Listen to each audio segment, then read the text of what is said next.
nikizanira ubwoba yarafashe mazamindura ibirimbi by'umuriro ubugenda twika ndasenya kubw'izina rya Yesu arakomeye igiteye ubwoba cya nijoro nikizanira ubwoba yarafashe mazamindura ibirimbi by'umuriro ubugenda twika ndasenya kubw'izina rya Yesu arakomeye gukomera imbaraga n'ibya Yesu tubahiro no kunesha nabyo nibye tangiriro n'iherezo rirubitegeka arakomeye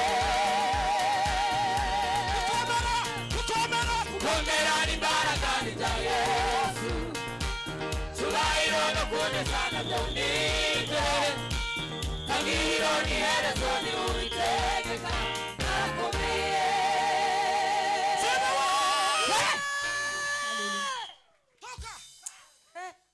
Amen. Bana sifiwe.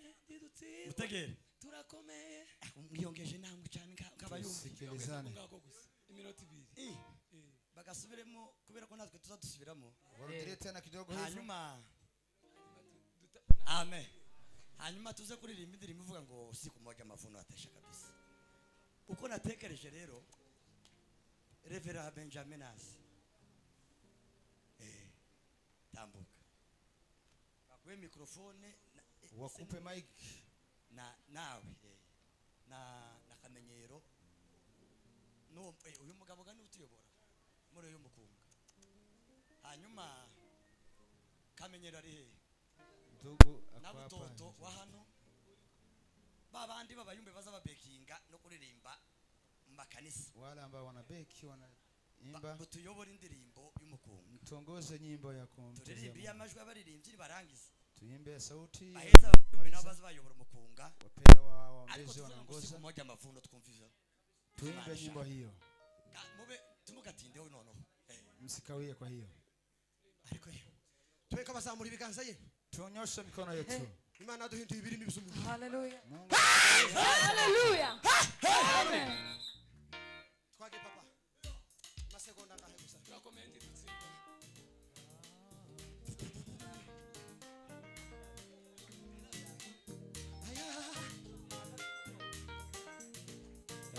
ya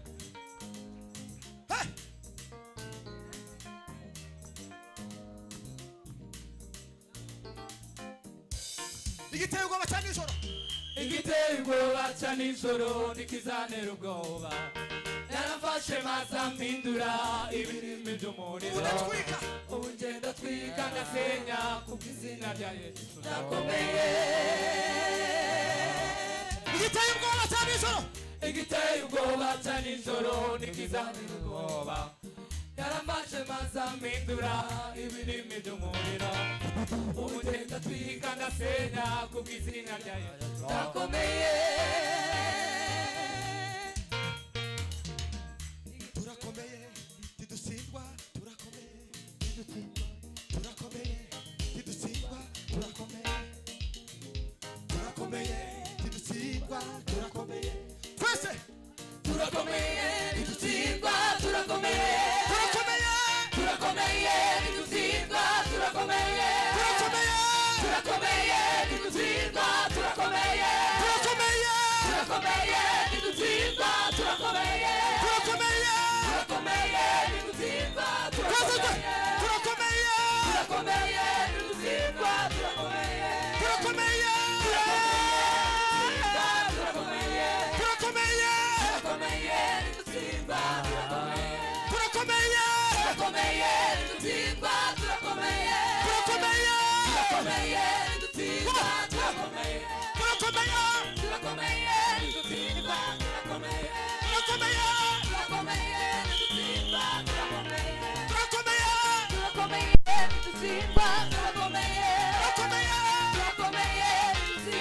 turakomeye Shagiria Bwana, shagiria, hallelujah.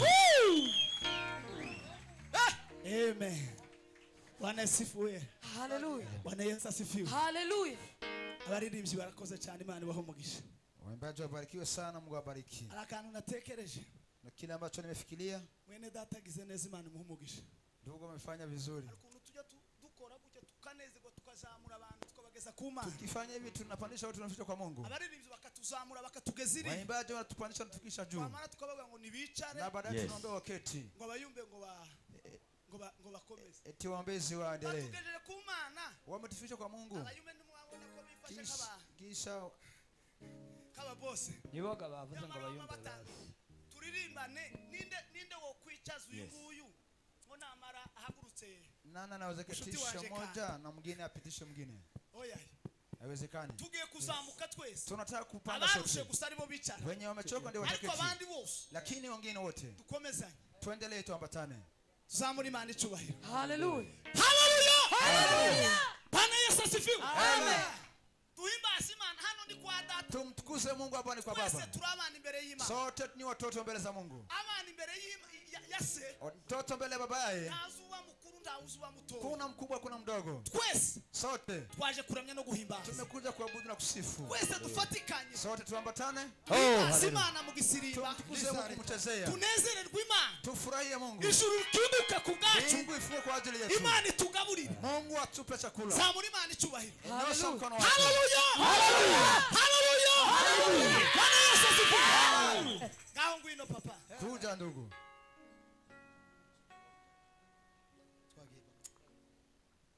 Ngwino.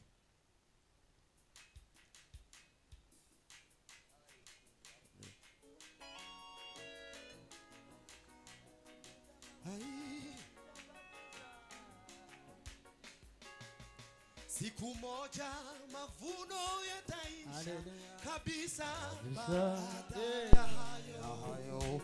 Jua litazimika siku hiyo ya mwisho, na utasikia siku moja mavuno yataisha kabisa. Baada ya hukumu, jua litazimika siku hiyo ya mwisho, utasikia siku moja mavuno yataisha kabisa. Baada ya hukumu, jua litazimika siku hiyo ya mwisho, na utasikia jua litazimika siku hiyo ya mwisho, na utasikia atakusanya kwa furaha, bali makapi yote yatatupa motoni. Rafiki utakuwa wapi? Bali makapi yote yatatupa motoni. Rafiki utakuwa wapi? Mahubiri na nyimbo za wokovu zitakaponyamaza. Uliyekataa neno zuri la Mungu utakaa wapi? Mahubiri na nyimbo za wokovu zitakaponyamaza. Uliyekataa neno zuri la Mungu utakaa wapi? Mahubiri na nyimbo za wokovu zitakaponyamaza. Uliyekataa neno zuri la Mungu utakaa wapi? Atakusanya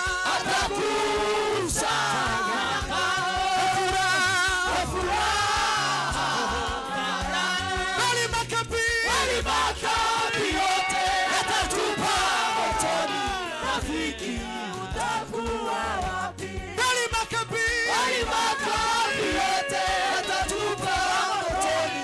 Rafiki utakuwa wapi? Bali makapi yote yatatupa motoni. Rafiki utakuwa wapi? Bali makapi yote yatatupa motoni. Rafiki bali makapi yote yatatupa motoni. Rafiki watu wote wa Mungu wafikapo mbinguni kukaa pamoja naye, wataimba kabisa kwa sauti ya nguvu kumshangilia Mwokozi. Watu wote wa Mungu wafikapo mbinguni kukaa pamoja na Yesu, wataimba kabisa kwa sauti ya nguvu kumshangilia Mwokozi. Wataimba kabisa kwa sauti ya nguvu wataimba kabisa kwa sauti ya nguvu kumshangilia Mwokozi. Atakusanya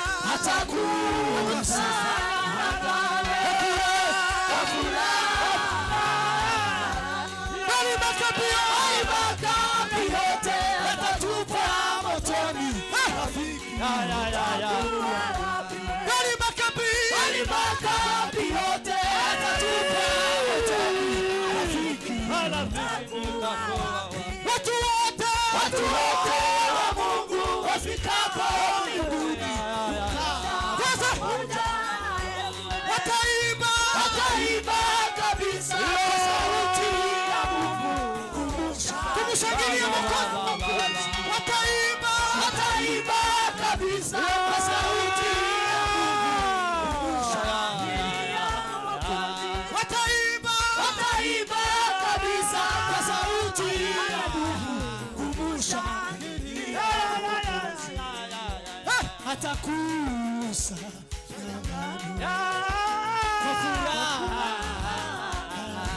bali makapi yote yatatupa motoni. Rafiki utakuwa wapi? Bali makapi rafiki utakuwa wapi?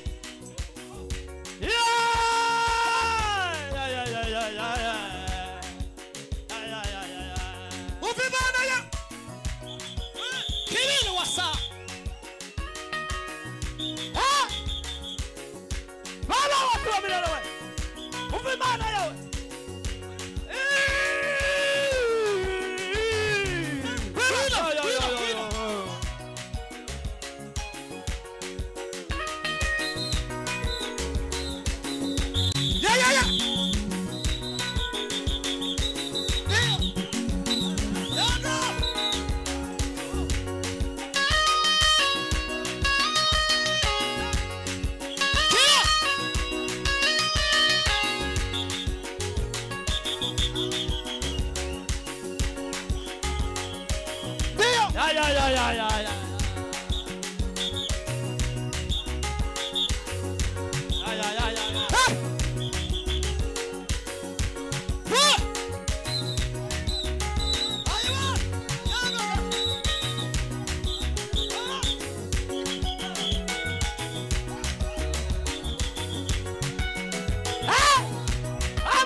Atukuze. cyane asifiwe. Amen. Turasubira twachariyo umwagarikizi tarasi. Tutarudilia msimamizi lakini amefika. Asifiwe Yesu. Amen. Amen. None abantu yewe reka bizima. Ndamure kumuturanze. Mureke kuma. Asifiwe Yesu. Amen. Oya ikibazo iyo bamwirutse bakamubwira ngo azamura kidata. Bizima zadusiga. Wasimwambie endelee kubadilisha. Kubera ko ntarondogora nadusubirizemo ariko acharudilie tena kidogo hivi. Aducurangira umukunga wo hasi. Tonde. Wenye wamechoka wanaweza wakaketi. Ndio vizuri. Abarushe bicara. Wenye wamechoka waketi. Yego. Umukunga wo hasi. Yagira uhagarara mu gisirimo. Uhagarara mu gisirimo ndamwicaza.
amen mana mu izina urakwiriye mana nyiribe izina ryawe riyagwe Haleluya Yesu Kristo. shigo hejuru mana Unakwiriye guhabwa icyubahiro. zarembwe zose guhimbaze kuko Unastahili kuabudiwa Bwana. sandi kubw'uyu mugoroba mwiza Asante kwa tuhaye jioni ya leo.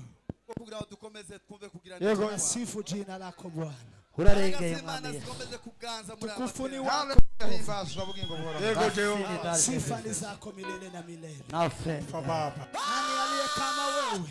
urarengeye Wewe mtakatifu tunainua. mailala tipe Wewe ni mtakatifu Uri tunaheshimu. umurengezi wacu. azala ribana Baba tunakuabudu Uri na umutabazi viungo wacu. vyetu vyote. urakoze Mana. maila Tuzahora Tukisema ni asante tugushima. kwa mema yako. Tuzahora tuguhimbaza. Umetenda mengi juu ya maisha yetu. Kuko uri Imana, Tunasema ni asante Bwana. uri Imana nyiribihe. Tunakusanti kwa sababu Uri wewe Imana ni yo Mungu. gushima. Wewe ni Mungu uliye juu. Emwe Haleluya byose Baba Yesu. tunakuabudu. bitegerezanya amatsiko yo Wewe ni gushurwa tumaini letu. k'umwana wawe Yesu Kristo. Wewe ni msingi Oya Bwana. yaravuze ngo aragiye kandi ngo azatwohereza Haleluya, umufasha. haleluya.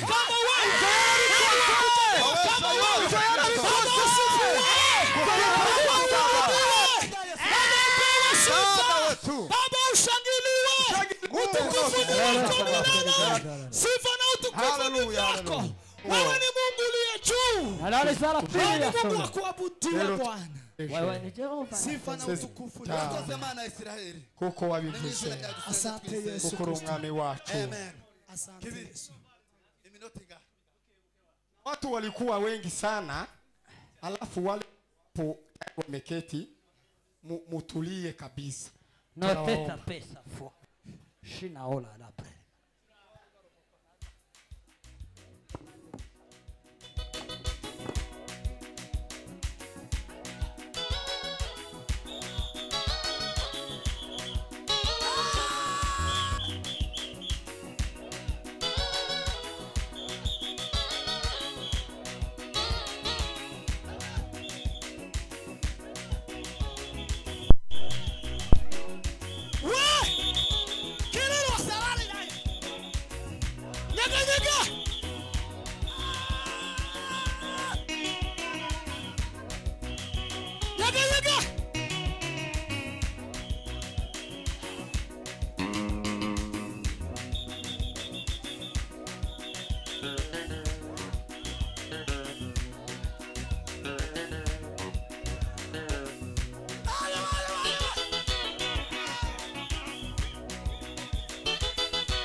Hello.